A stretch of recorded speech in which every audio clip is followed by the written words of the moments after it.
What's going on, Jab Jab Talk Nation? It's your boy Ozil, back at it again. I had to record this video and put it out today because it was imperative that I share my thoughts with you today, post-day after the big fight between Gervonta Tank Davis and King Ryan Garcia.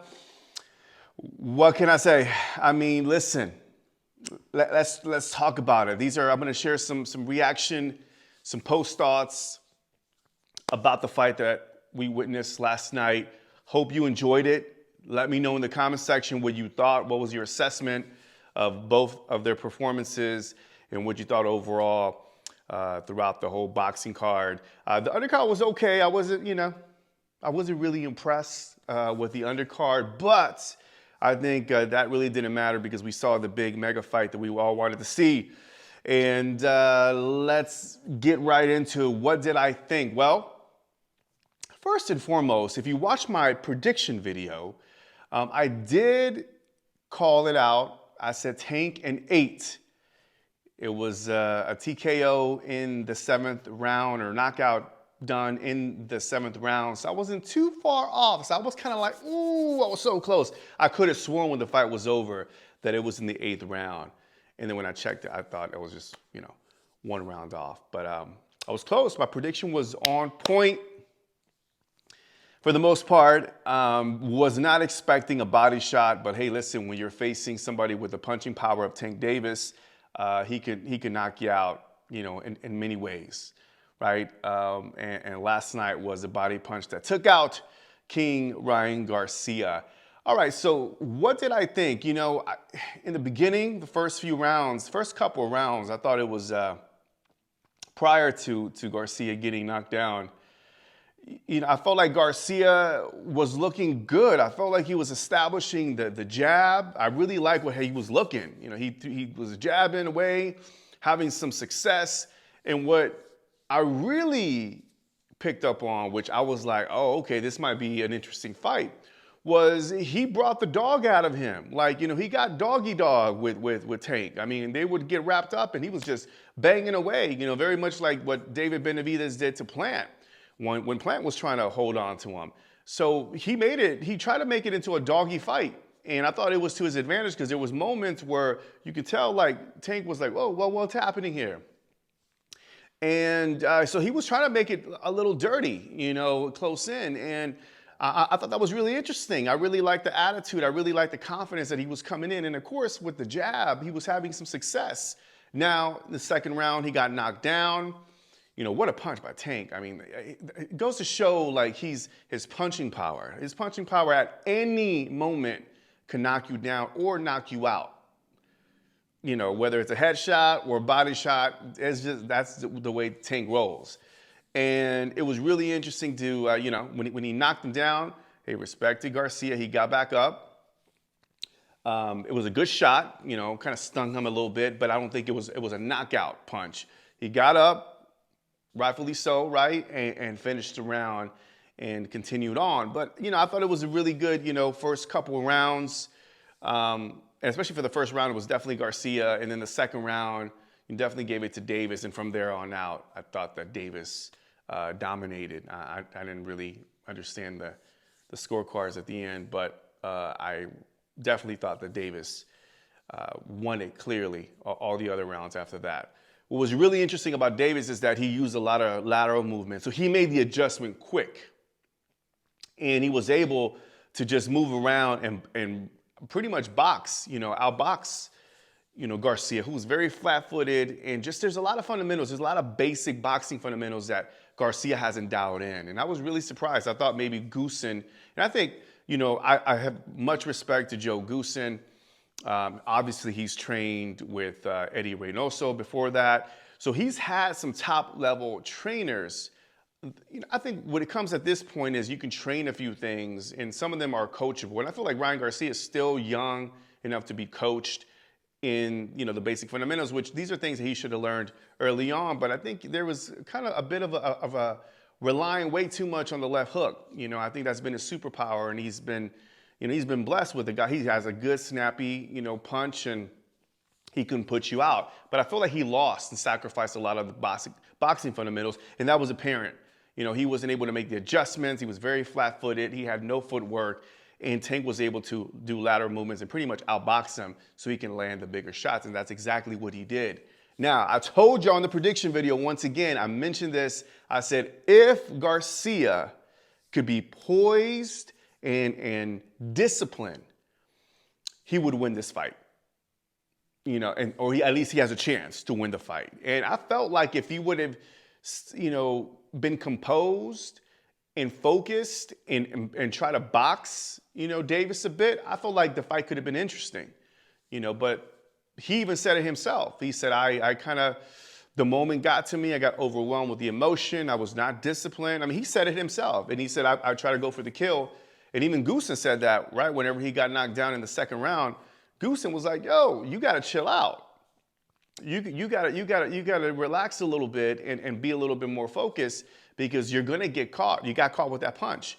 So I felt like he got a little too cocky. And didn't stay focused and disciplined, which caused them, that was the knockdown and caused them the fight because he never regained his focus. Like if you got to see, I was watching him and Davis was just more kind of like being very calculated. And what got me was that Garcia just stopped throwing the jab. I was like, what are you doing, man? Like the jab was like working for a round or two, maybe. Yeah, 2 rounds, right? And then after that, it was just like he was done. So there was not a lot of boxing, not a lot of jabbing going on. Like it almost kind of like after that knockdown, it kind of changed the way, Garcia approached the fight. And I think it was his confidence level, and I think he was just checked. He got a reality check real quick. Like, all right, now we got the real Tank. Now we got the real fight happening. So I don't think he was able to adjust. So Tank obviously did his thing, and I felt like he clearly won all the rounds pretty much. I mean, there was maybe one fight that other round that you could have given it to Garcia where he was kind of, he was snapping back a little bit. But for the most part, the 7th round came and, what a punch, what a punch.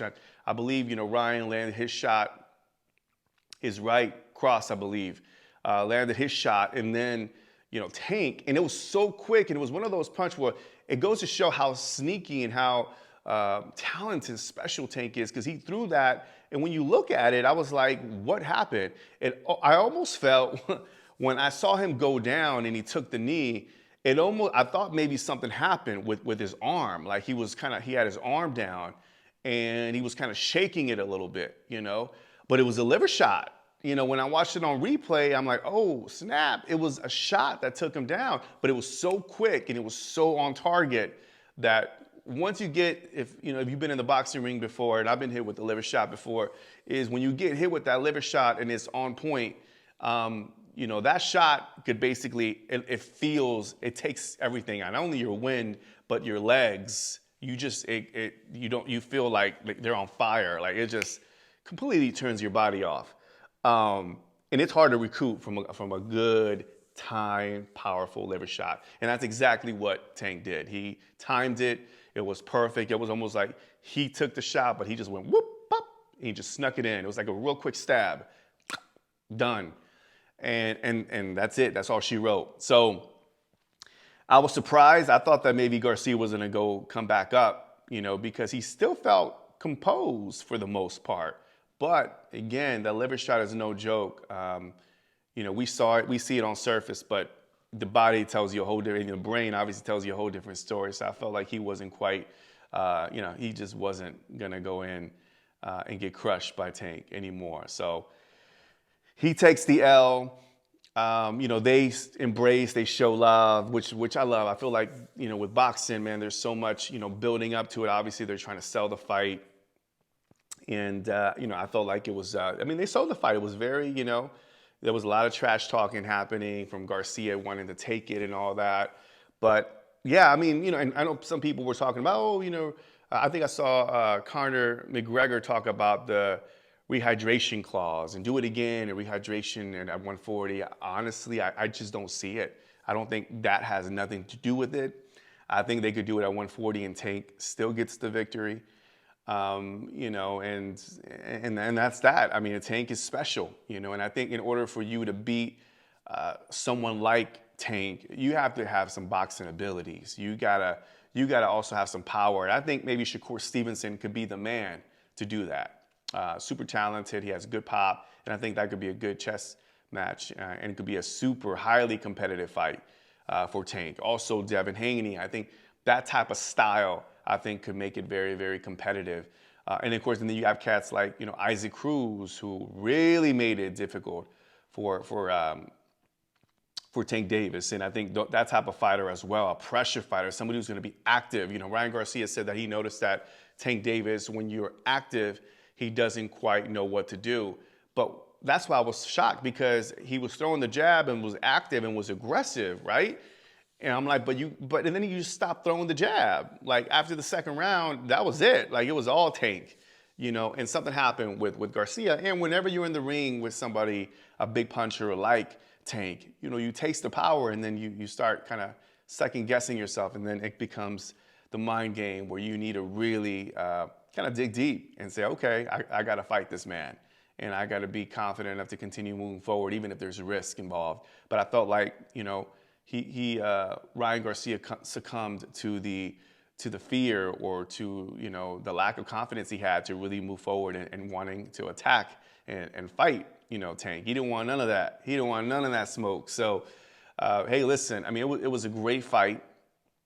I felt like Tank was gonna take it. He took it in 7. But Garcia, what's next for Garcia? Obviously, he's talking about going to 140, and I feel like that's a good weight class for him to be able to do some things. I think he's going to be a competitor. I think he'll be there to compete. I think obviously he's a big draw, so I don't think Garcia isn't going to go anywhere. I think there's some big fights for him at 140, and it'll be interesting to see what happens.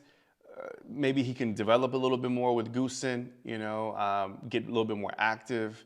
But I just don't see, I want to be frank, I don't see anything special by Garcia. I want to be honest with you. And let me know in the comment section how you feel. But I have never seen it.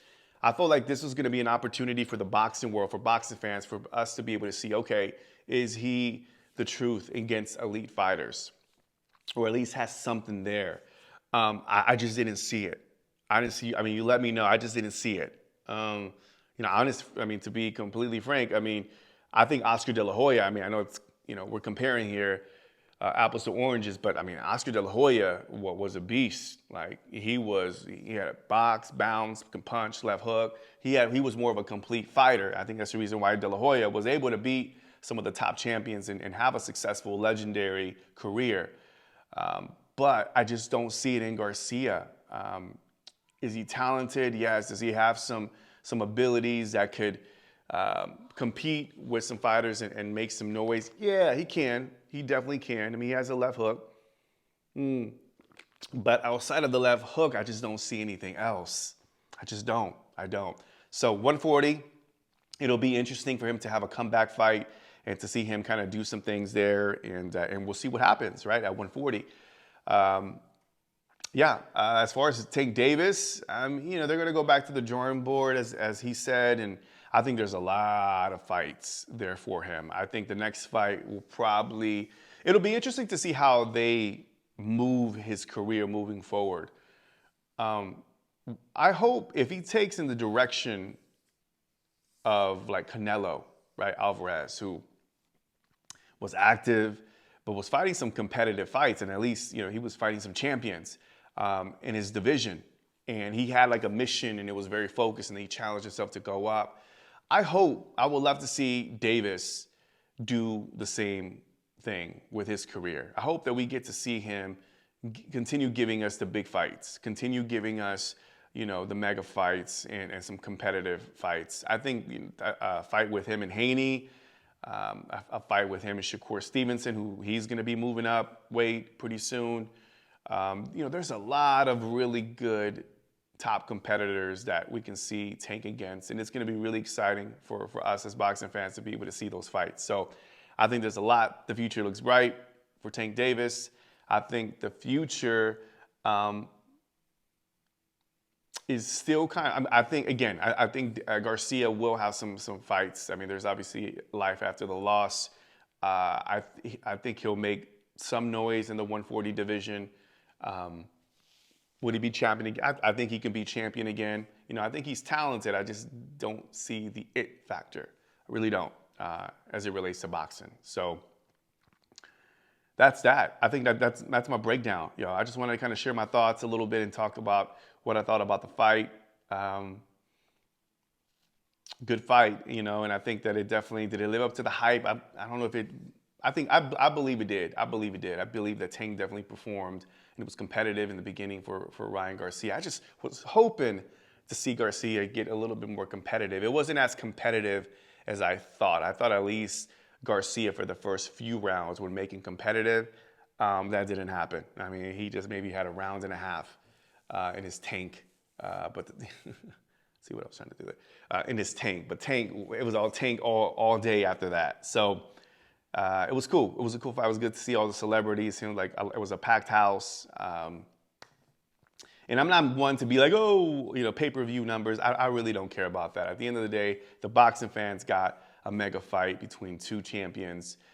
We all got to see, you know, a packed house, and everybody. It was one of the most anticipated fights of 2023. So it's gonna be a good year. It's gonna be a great year for boxing moving forward. So that's it, Jab Jab Talk Nation. Hopefully, you know, let me know in the comment section, what did you think about the fight? What did you think of Tank? A question for you is, where does Garcia go next? You know, what do you think? Can he make some noise at 140? And what do you think his career looks like after this defeat? Let me know in the comment section. As always, listen, I'm going to continue giving you my thoughts, building up this community of Jab Jab Talk. We're on a road to 100 subs. Hopefully we're I wouldn't say halfway there. But, you know, it's a slow game. I mean, I just kind of made it for fun. I hope we can get to 100 subs. So if it's your first time checking out this YouTube channel, subscribe, hit the like, notification button. I'm going to be doing some live streams. I want to really, really build the community. I know I won't probably be doing like a lot of like the Fight Hype and Little Giant boxing. There's a lot of really great YouTube channels I follow where they do interviews. Would love to do that sometime.